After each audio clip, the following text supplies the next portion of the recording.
everything golden.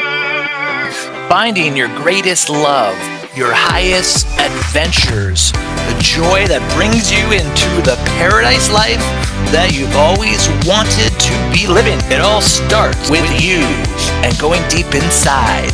Everything golden. Featuring Francesca Rose and David Starr, where miracles come true every episode. Here are your hosts. Get ready, get ready, get ready. Welcome to Everything Golden with David Starr. And Francesca Rose. Brought to you by Divine Ray, your higher consciousness spiritual media. FrancescaRose.com. Find your inner goddess today. And David Starr, Unlimited.com. Today we have a very special guest, someone we are dearly connected to and consider a very good friend and an amazing galactic ambassador for Earth. And his name is Gary Cromp. Welcome, Gary. Hey, everyone. Yeah, Gary, he's been somebody on our Mount Shasta tours that every year that we go, we definitely hire Gary to be one of our guides on the mountain. And well, this year was just a shocker because this was the first year that we got to enjoy this tea ceremony. And now at first you might be thinking to yourself, a tea ceremony, is that really spiritual? But I could tell you that in going through these different levels of and different types of tea and these sacred waters that he climbs mountains in really difficult places to get this very special holy water, the consciousness keeps raising throughout this tea ceremony. And I actually had to tap out right at the end because I was so high consciously and I went through so many upgrades from that tea ceremony. It was out of this world. Gary, what is the secret? How is this tea and this consciousness just delivered in such a way that it evolves people? Well, it took a lot of time. I mean, I hit my 20th year this past June of last year, so I'm officially now a tea master. It's the material that is sourced. This is beyond organic teas. Everything I have is none of it's mechanically processed. All of it's by hand. That means somebody goes in there and literally picks the leaf like that. And then it's hand processed, usually like this in their hands. So tea, like oolongs, there's from like 15% oxidized all the way up to like 85%. So for 15, it's a quick that. For 85, it's probably that long, and then thrown into the little roasting pan. And I had the fortune of being in Berkeley for many years, and Winnie Wu, who's no longer on this plane with us, was one of the few Chinese tea masters, and she was almost 58 years old when she transitioned. But she's been in tea all of her life since she was 6, and she really spent time with me and my friend Trevor Harvey, who owns Tea Practice in Berkeley. And I still get some of my teas. All the Wooey Cliff teas we did in the Dragon Phoenix pot came from his collection. He's been to China many years with her and went to different farms. And the idea here is it's all energy, as we know. These farms are high vibrational. These people are high vibrational. Some of these people are in their late 60s to their late 90s that process the tea. So you think about that. You have decades of knowledge, and these farms go back thousands of years. Some of these, like the Phoenix teas, for instance, some of the bushes or trees are older than the body of Christ. They're over 2,100 years old. So just think about that. We're taking these type of leaves that have been carefully processed and carefully stored here in the laboratory under a buttload of crystals, and we are pouring spring water, and like you said, sourced from all over the place. Crater Lake, all over Mount Shasta. I mean, there's 7 sources I have up here. Now, what's interesting is there's the Mount Shasta sources, and then there's the Mount Eddy sources. Shasta has a union between Mount Shasta proper and Mount Eddy. Eddy has been dated back millions of years, where Shasta is less than 7,000 years old itself, the mountain. Now it was smaller before, but it blew all the way up to what we see today at 14,678 feet as 7,000 years ago. So that's what everyone's drawn to, but they forget that there's a union between Shasta proper and the eddies. So there's bringing that, what I call equally yoked together with the waters. And then, of course, like I said, Mount Hood is another source I use, and Bunch Falls up in Lake Quinault up in the Olympic National Forest on the coast side. So these waters have been tested by Trevor and some other tea masters that I know, and they reported in what they felt energetically and flavor-wise makes the best tea. So what we did is we took all these waters, blend them all together in a jet boil, and that's what we served by the river. And of course, we were in an area where the smells are kind of like what was in China, where in Japan, where these teas come from. So if you think about it, we were drinking the tea in the environment and the elevation of where it came from. So there's a lot of reasons why it was magical and all these things happened to everybody. But yeah, I mean, that's kind of like in a nutshell why this is so important and why it works. Best experience, one of the best experiences of our life. You definitely want to, if you're going out to the Mount Shasta area, look up Gary at chakra, as in your chakras, but it's singular, chakrarocket.com. He's got a contact. You definitely want to do one of these tea ceremonies, because when you go up that high in consciousness, it allows the higher dimensional constructs and teams of light to come through. As it opens you up, it will clear you out. As you're being cleared out, you'll integrate with higher dimensional consciousness of the Mount Shasta area, which is at a whole other level of consciousness than the majority of the planet, as cities, like as a consciousness and frequency of a city. So it is an experience, it is an adventure, and like Francesca said, it is one of our most favorite experiences, and it is. What would you say, Francesca, as far as an overall, how you enjoyed it?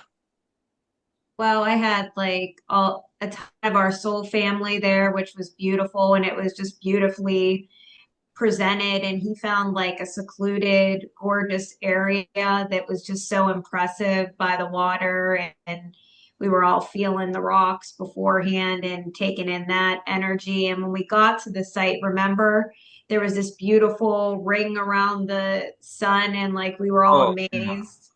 Do you remember? Oh my gosh, it was out of this world. And we got a lot of pictures of that. But then the teas, like they were so high vibrational, it just put you in another state of mind. Like you were just, all over the cosmos at that point. And it was opening like new dimensions up in the mind. And you wouldn't think that from tea, but like he said, it's ancient tea. So you're getting the vibration of the tea leaves, and then he paired it with like Oh no, we don't want to spoil different.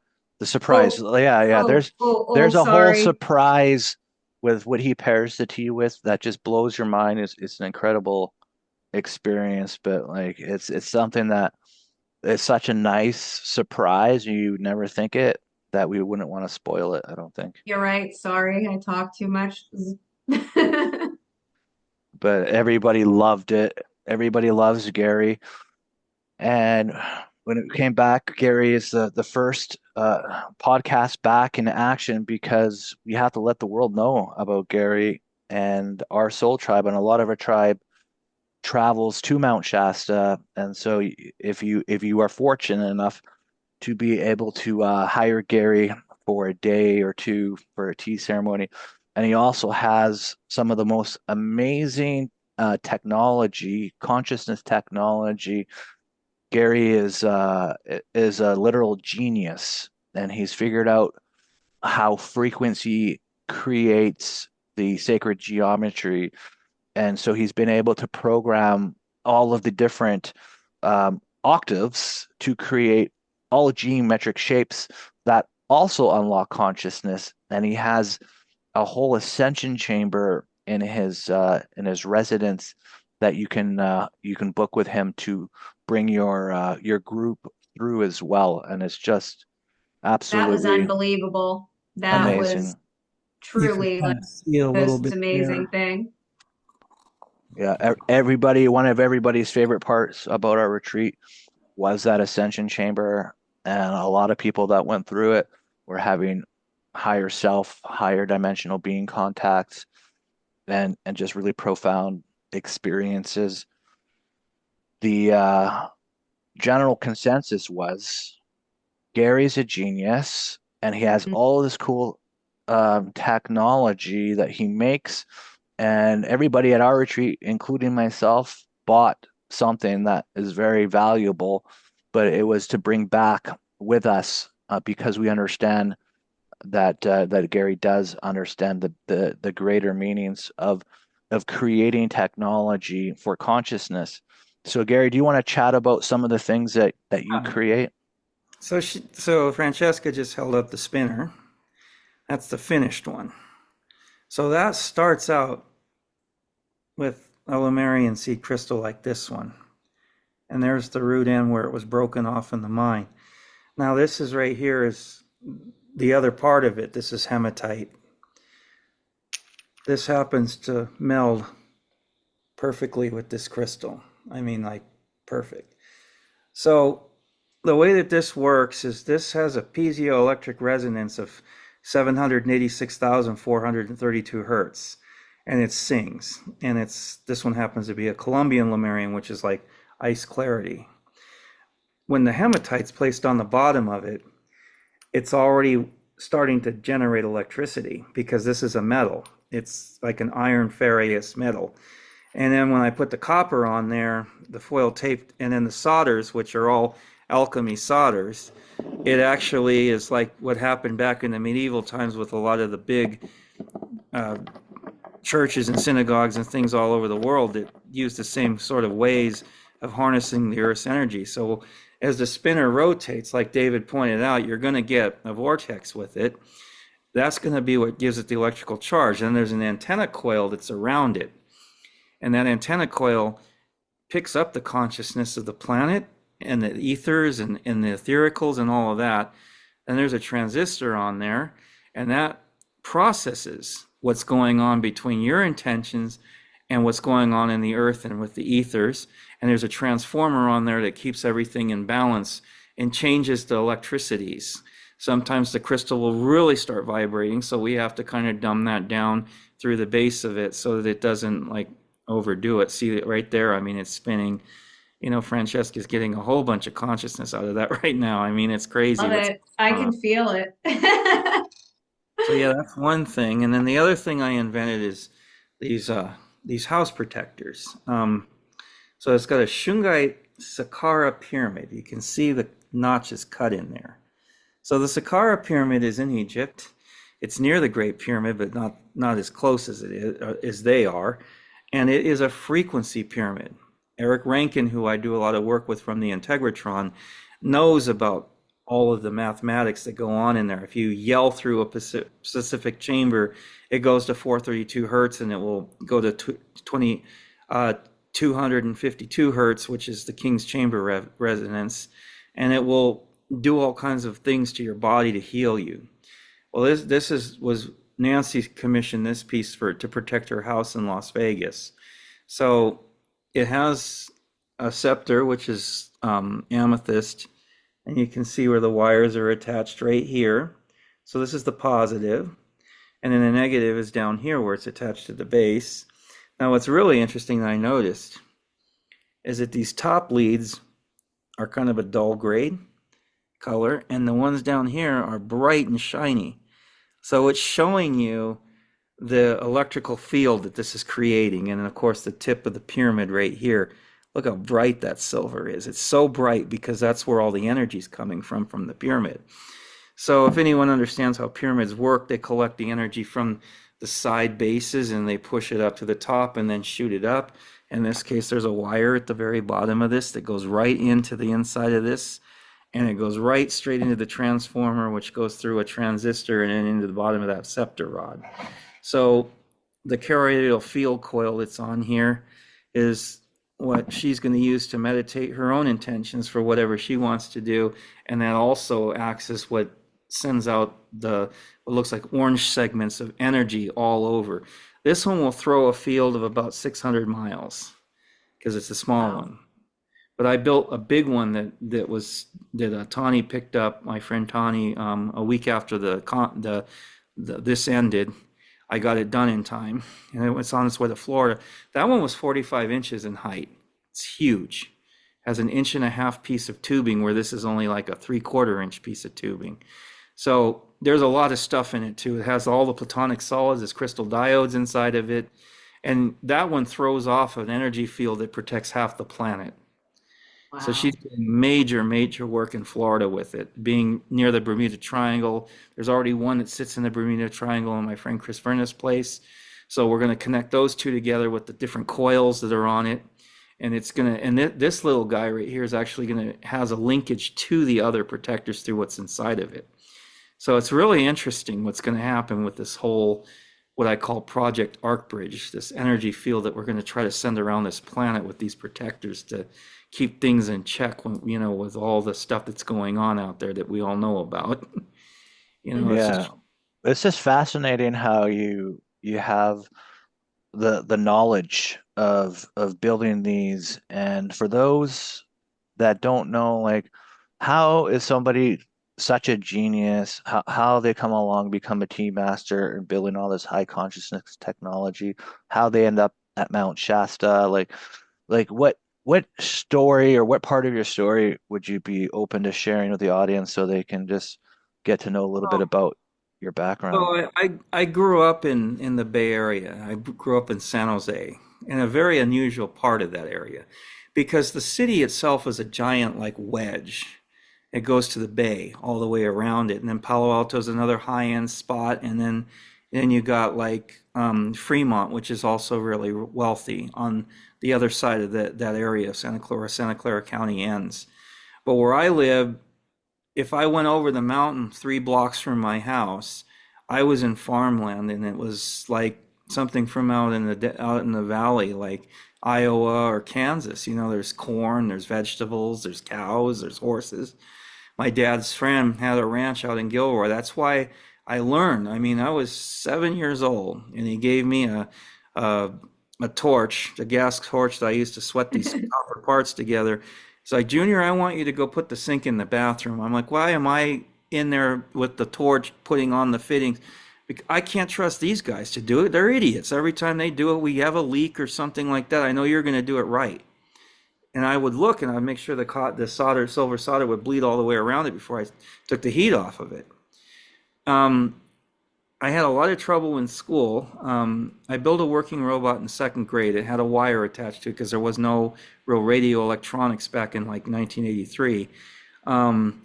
But I was able to control it. I made it out of like cardboard boxes. I made gears out of construction paper and put little motors in there and stuff, and figured out how to servo it from my friends that their dad brought me circuits from IBM, and my other friend worked for Apple. So I was able to get some crude discarded technology, if you will, and screw around with it. I remember when I was in kindergarten, I would talk to one of my friends over a modem on an Altar's computer system.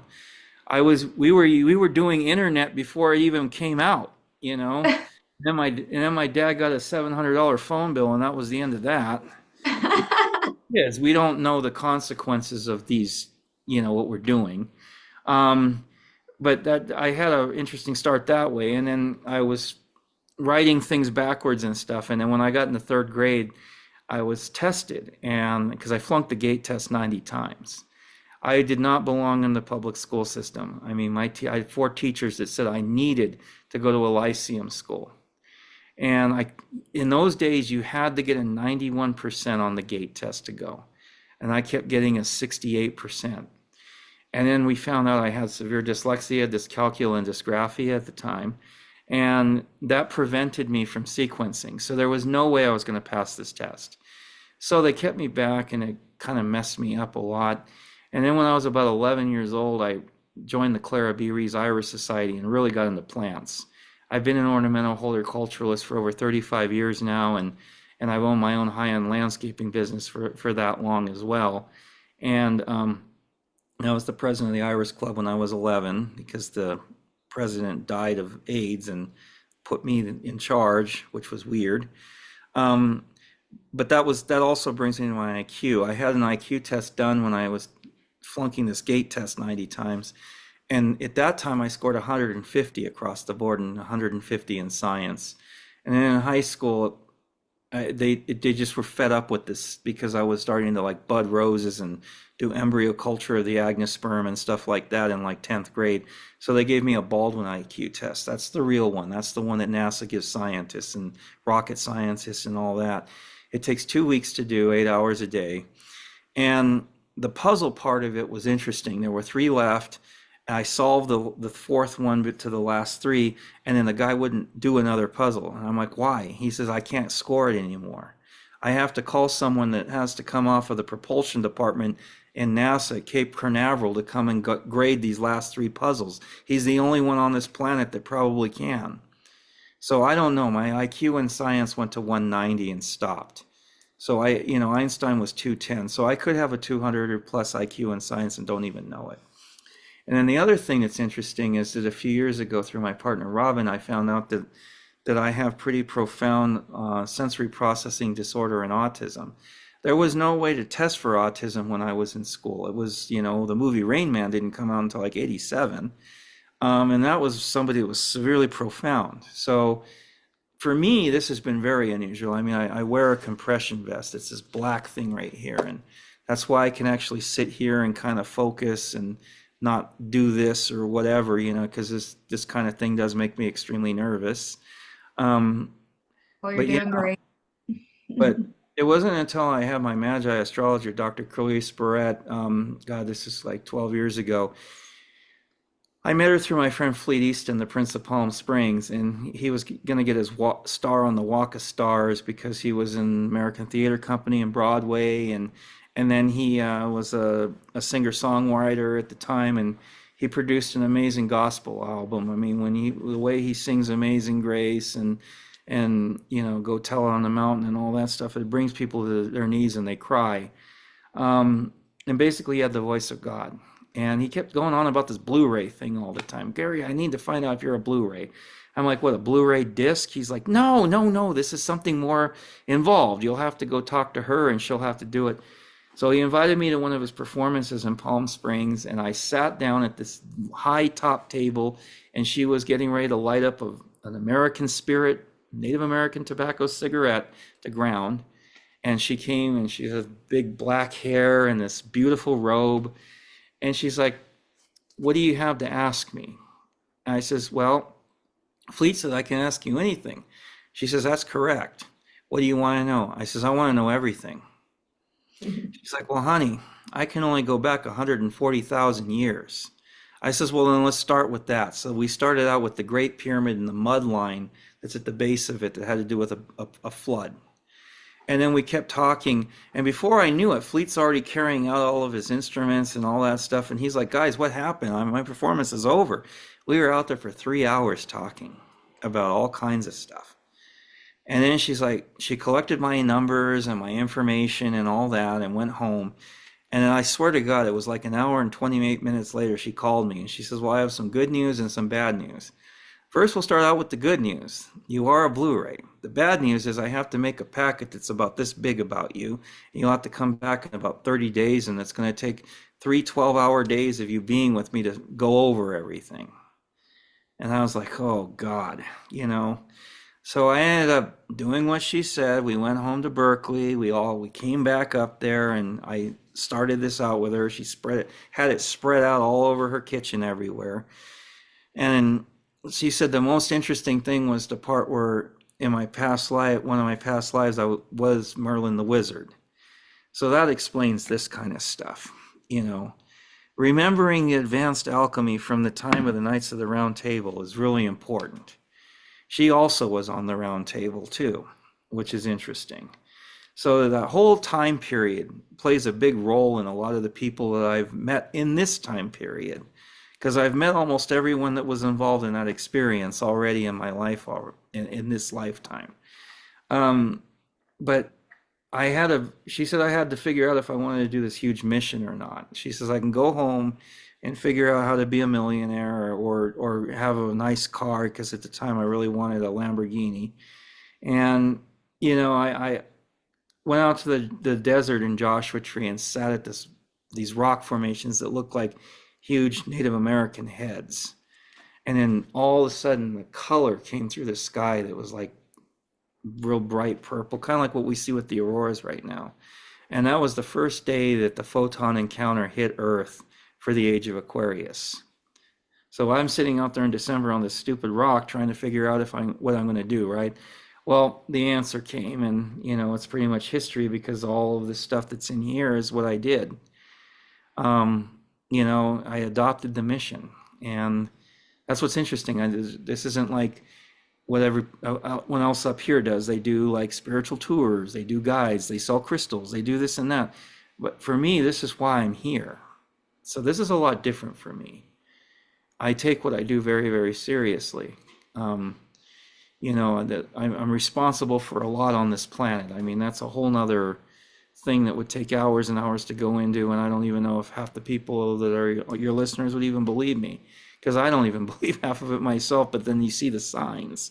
I've seen things with my own eyes, and people have sent me pictures of stuff that happened with things that I've done with people up here energetically, what they caught with their sensors. So it confirms a lot of what I was told over the years that I just have a hard time wrapping my head around.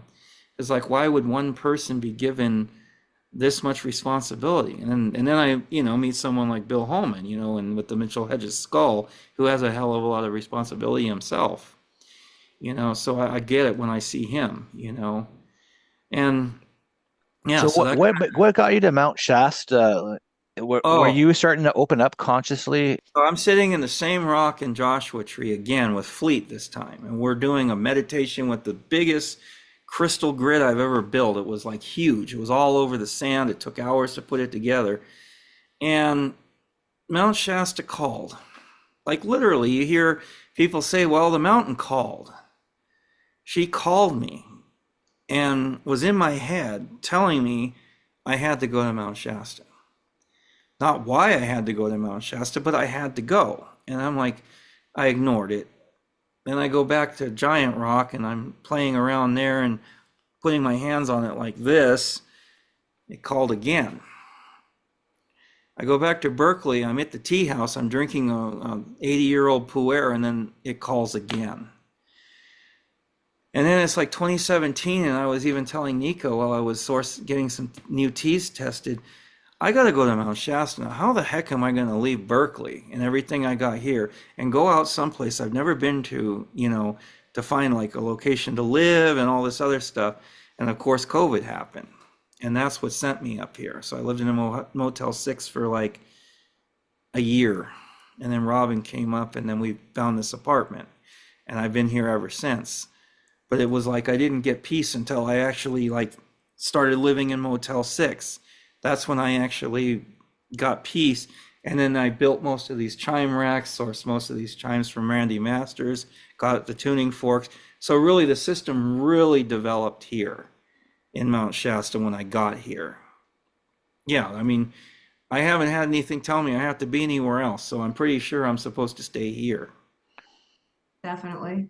When people are thinking about going to Shasta and they're looking to give you a shout, they go to chakrarocket.com and they're like, Gary, I'm heading out to Mount Shasta.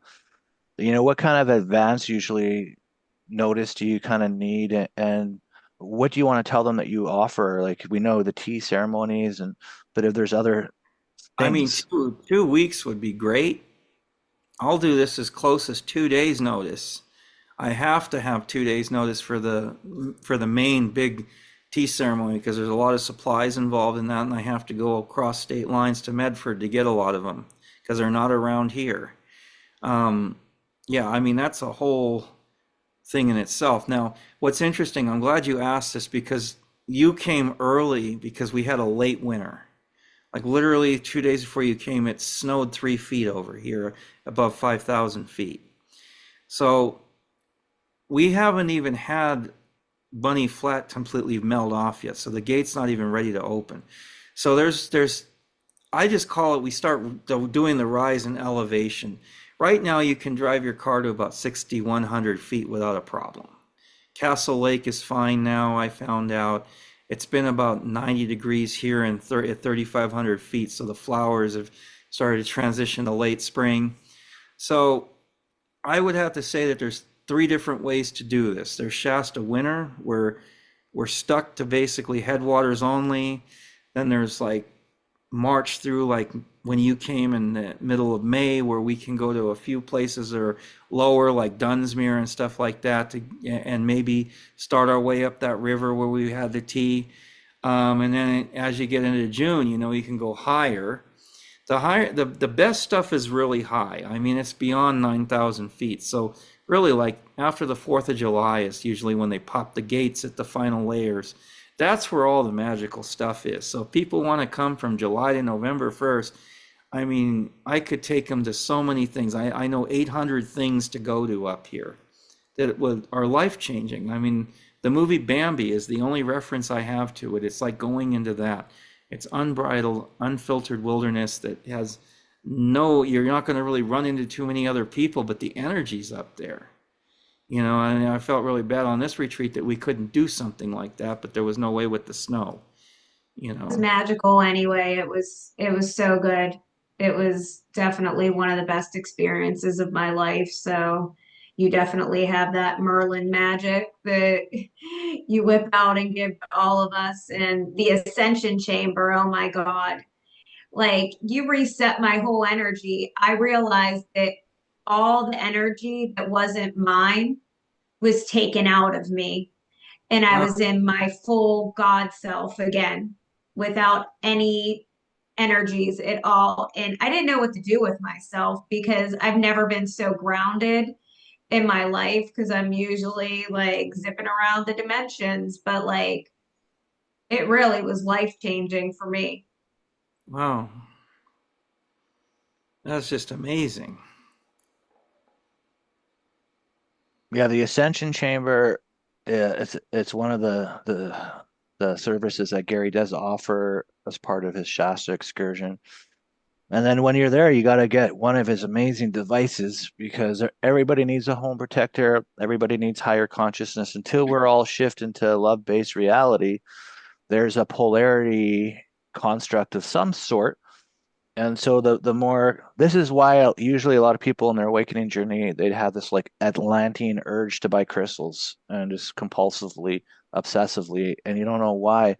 But inside you know why. Inside you know because they carry frequency, and frequency will raise the energy, and it will when you raise into higher frequencies, things that are more polarity have a much more difficult time in coming in. So the house protectors and the other different technology devices that you build could really help people, especially when you start using them and people start going within and finding out, okay, how else can I use this technology to like expand and to open and to attune?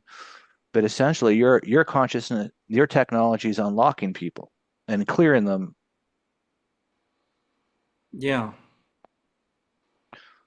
And I'm sure you've heard it all, but what are some of the stories that you hear from people that when they go in the Ascension Chamber? Wow. Okay. That's everything from the least experience that someone had is they just felt like they were home. I mean, they're like, I feel like I'm home. I don't know what else to say. And then really profound things like this woman that went in, you just never know. I had a large session when I was in a storefront up here, and we had, I don't know, over 35 people there. And I remember that was when Pergeet came with Julian and a whole bunch of people from the Stargate group. And this young lady goes in there, and her partner was sitting next to her, and she just starts crying. And my friend Raven was there, and she went over and asked her, like, do you need help? What's going on? And she says, you guys would never believe me, but my guide came to me in here, and my guide wants to show me my unborn child. And she's like, well, what's its name? And I believe it was Salva. And Raven said, okay, everybody, we're going to do it again. At this time, let's all chant the child's name. And I mean, she just started crying. Her shirt was so wet, and everyone was going like Salva, and the chimes were picking up the frequencies of their toning. And then I saw a blue light inside the Ascension Chamber. The Stargate we temporarily put one on that this guy sponsored mine that's on there. He put it up. We put it up there and just attached it loosely, and then ran some wires to little handle grippers, and she just came out of it when we were done. I mean, I think she was in there for 25 minutes or longer. I don't even know. And everyone asked her, well, what happened in there? And she says, my guide brought me my daughter. And she was like 3 years old, and we talked to each other. And I'm like, wow.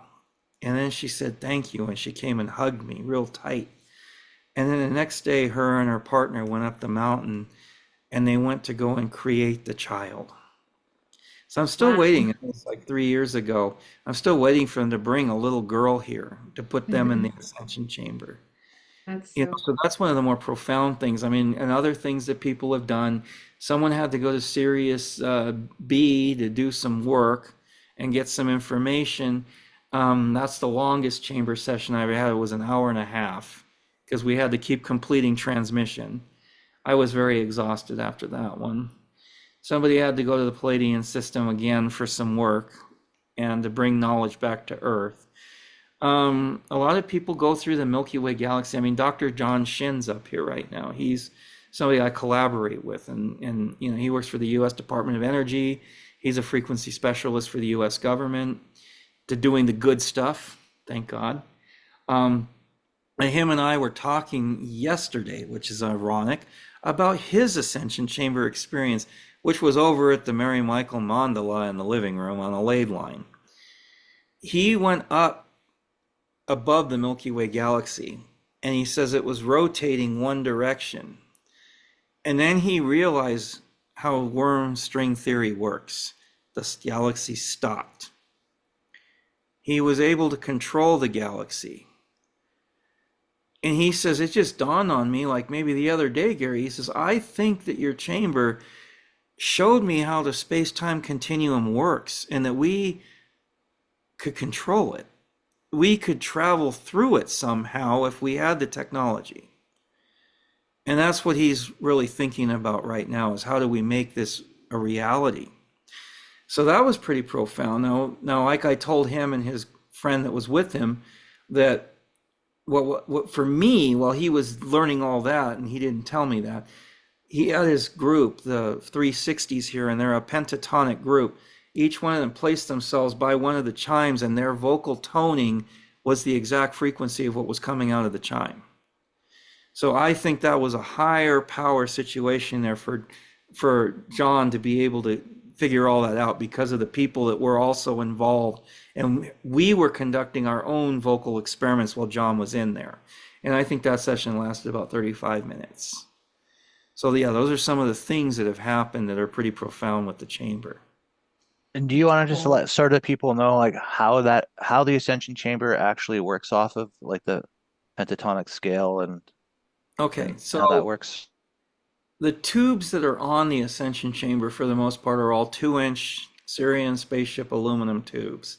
So they're not even materials from this planet.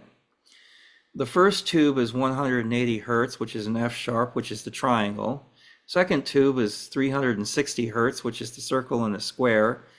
The other tube is the ketone of 432, which is the key to the entire universe.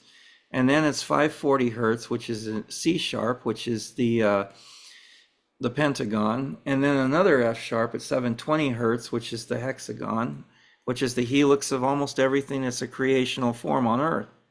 And then we go to 900 hertz, which is a 1-inch tube, and that is important because that is the A sharp that is required to make the F sharp major chord. And then after that is 1440 hertz, which is another F sharp. That F sharp happens to be the exact tone of the numerical shape of the Merkaba. And it's also very profound in other ways as well.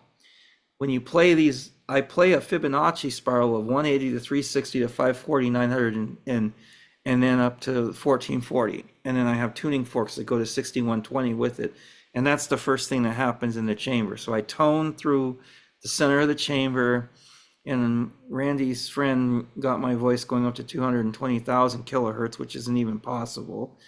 And that's what kind of allows people to access over 4,000 angels through that. And they come through all the technology that's inside of it, the transformers, the transistors. There's 7 comets and like 4 meteors and all kinds of other stuff in there. I mean, I just keep adding to it. I have a giant rock resistor upgrade I have in the kitchen. I haven't put in it yet. But I constantly have to keep upgrading it because the energy keeps changing all the time. So it's always a work in progress. It's Unbelievable. awesome. So Francesca, we have a special little thing that we do on everything golden. It's sort of our signature thing, and it's the fast Rapid fire questions. rapid fire questions. So I'm going to pass it over. Just it's questions that it's kind of comical. It's fun to play with. It's not to meant you could take it as seriously as you want in how you answer. But the idea is to answer the questions roughly like within a minute or so. And take it away, Fran.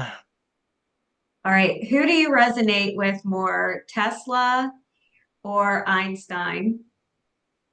That's a difficult question because I have equal resonance with each one of them. That's a good answer. Okay. NASA invents a time machine, but it only goes to an awkward moment. Where does it go for you? Your most awkward moment? Um, Probably when I was trying to help a baseball team and I couldn't pitch worth a crap. Hey, at least you tried. Are black holes just the universe's lost and found bin? Now there's the white hole at the other end of it, so that's a whole other compound discussion. But yeah, it kind of is. I mean, I'd have to say with the space junk that they found going through, yeah, it is sort of the lost and found bin. That's cool. If the sun tweeted, what would it say?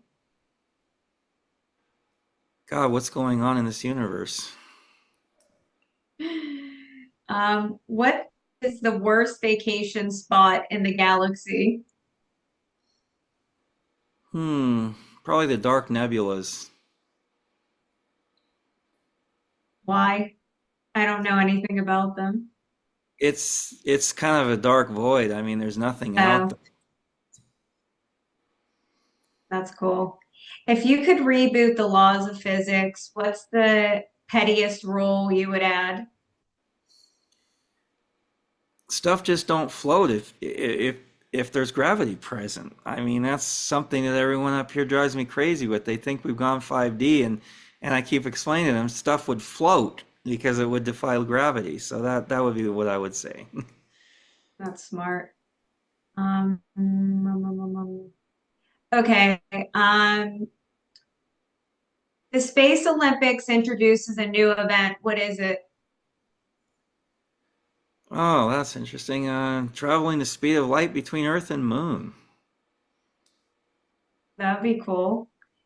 Um, if there is a robot uprising, what would be their first demand on us?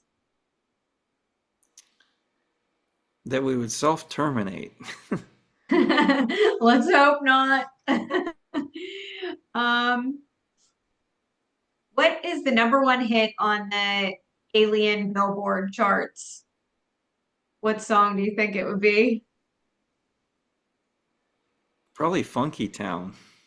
Like that. Do you have anything, David?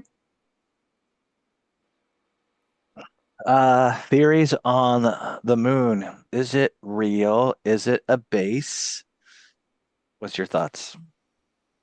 Well, I mean, science says it's a satellite.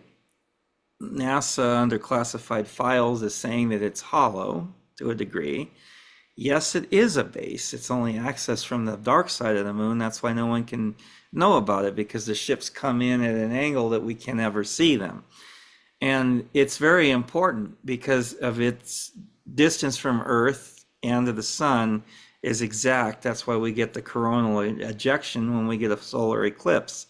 And it's very important because it keeps our tidal flows, which gives us weather and life on this planet. So it's to me, it's very real. It's numerically, it's in balance with everything. It's part of the stellate dodecahedron's geometry with the diameter of itself, with the diameter of the Earth's in miles. So there's a lot of things that make me believe that yes, it's a very real thing. And would you say that the distance that of the measuring between Earth and the sun and the Earth and the moon, it would be accurate, or do you think that that might have been rewritten? Well, if the ancient, and I mean ancient Egyptians from 40,000 plus years ago are correct, the cubit system that they put in the base of the Great Pyramid kind of shows us the mathematics that get us to where the moon's placement is. And that's a very, very advanced mystery school usage of the Great Pyramids. That's a whole nother like 2 hour discussion. So does it correlate to our calculations? Well, that's what's interesting. I mean, it just depends on how you take the cubit and break it down. I mean, they're using the, inch, foot, and yard system to do all these measurements. So it's not 10 base math, it's 12 base math. So that's what makes it very interesting. And is there anything else that you would like to share to the viewers? Well, I just really hope that they, do go look at the website and read about sonic geometry. And, if anyone has any questions, that they, send an email or whatever, to reach out. I mean, I am here to serve, and it would be fun to meet some more of your followers. I mean, I've already made 5 amazing friendships that I know are going to be lifelong ones from who just came here just recently. So I have high expectations that some neat things are about to happen. Yes, because people will get the call to the mountain, and if you're heading out that way, it, I highly recommend connecting with Gary. It's just incredible, and I remember way back in the day when I started really expanding and consciously connecting to guides and stuff, and I said this at the tea ceremony when we were at it. It was funny because if I was meeting Christ or if I was meeting somebody from inner earth, they're always having tea, and they'd be like, "Would you like to come in for some tea or whatever?" And I started asking some other people. It's a little different these days, but in the beginning it was like that, and I think it was the guide's way of like, come in, be comfortable, have some tea. What do you want to chat about? Welcome. Um, Now it's just like it's a little bit more expanded and stuff, but in the beginning, these tea ceremonies were a real thing in the divine team. So I thought it was quite fascinating how the tea ceremony that Gary does connects with the consciousness and the divine teams, and it was unbelievable. It was just incredible. Yep, Yeah. he's the best. You will never have experiences in on the planet than you'll have with Gary between the tea ceremony, the Ascension Chamber, and there was a lot of extras we did in there, but we won't mention it on air. But it was just unbelievable. Like you're missing out if you don't have him guide you and do all the things. I would definitely recommend just do all the things that he does to have the greatest experience in Mount Shasta. Like everybody loves him. Yeah, and as anything really good, there's a value to it, and Gary's value, what he brings, far outweighs the value that you ever pay, and then some. And never mind the memories that you get to have with you forever. That's priceless. If there's anything else you want to chat about, Francesca? No, I think we covered it all. I mean, I could talk to Gary forever, but we'll have to get him on again. Have you ever seen an alien in Mount Shasta? Oh, yes, I have seen aliens in Mount Shasta on a friend's extra-dimensional phone. I haven't really, seen one. I mean, the closest thing I've ever seen is one being up way up above Ski Bowl and seeing one of the light Lemurians appear, kind of phase into a 3D body with the glowing light over their eyes. I mean, I caught an unusual picture of something like that as well, and I don't know where I have it, but yeah, that's I have seen a few things that just blow my mind out here. Was it green, the light that you saw coming from their eyes, or no? No, it was a kind of a bright, almost white with a yellow with a blue Okay, halo. Yeah. cool. Awesome. Well, thanks for being on Everything Golden. Thank you. Go check out Gary at chakrarocket.com. He needs a couple weeks. Give him some time before you go out, and you'll just have the most amazing time. Nothing but 10 stars from everybody that was our retreat, and from us as well. And so thank you for doing that for us, Gary. And I know that those out there who are planning a trip are going to have a lot of fun connecting with you. Yep, we love you, Gary. You're the best. Yeah, you guys are the greatest. I mean, really. We'll say goodbye to the viewers. Thank you all for tuning in. Thank Until you. next time, stay golden. Bye. Everything golden. Finding your greatest love, your highest adventures, the joy that brings you into the paradise life that you've always wanted to be living. It all starts with you and going deep inside. Everything golden.